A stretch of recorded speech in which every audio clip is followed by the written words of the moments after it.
दिल्ली की गद्दी पर फिर से काबिज होने के लिए भाजपा के लिए 2024 की राह आसान नहीं है। यह बात भाजपा ही नहीं बल्कि उसके अगुवाई वाली एनडीए को भी पता है। विपक्ष के गठबंधन के नाम INDIA को मात देने के लिए एनडीए ने बड़ी प्लानिंग की है। इसके लिए एनडीए अपने प्रवक्ताओं को ट्रेन कर रही है। विपक्ष के INDIA के सामने अब एनडीए का घमंडिया UPA 2 होगा।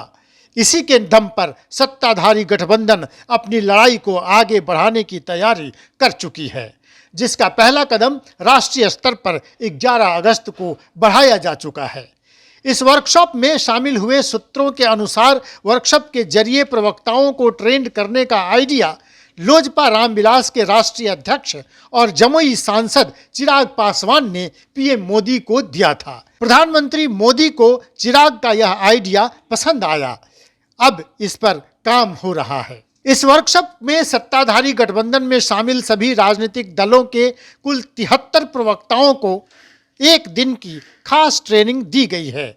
वर्कशॉप 11 अगस्त को संसद के एनेक्सी भवन में आयोजित की गई थी। विपक्ष के खिलाफ भाजपा के प्रवक्ता राष्ट्रीय और राज्य स्तर पर पहले से ही एग्रेसिव हैं।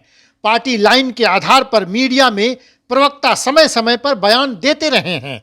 इसी तरह से एनडीए में शामिल दूसरे राजनीतिक दलों के प्रवक्ता भी अपनी पार्टी लाइन के आधार पर बोलते रहते हैं, लेकिन अब ऐसा नहीं होगा।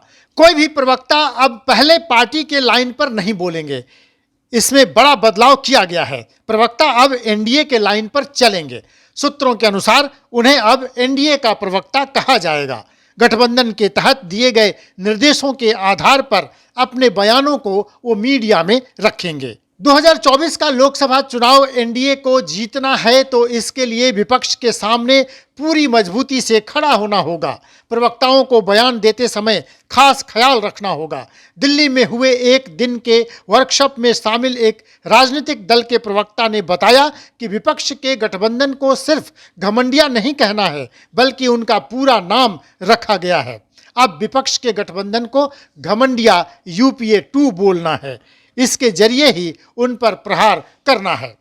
खबरों के अनुसार चिराग पासवान ने लोकसभा सत्र के दौरान प्रधानमंत्री नरेंद्र मोदी के सामने यह प्रस्ताव रखा था, जो उन्हें काफी पसंद आया।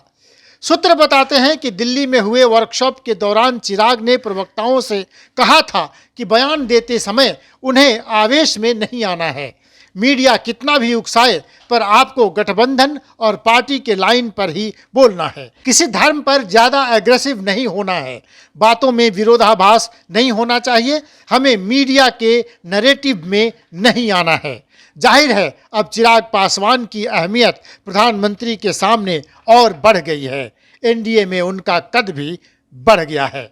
लाइव बिहार यूट्यूब पर सब्सक्राइब और फेसबुक पर लाइक जरूर करें।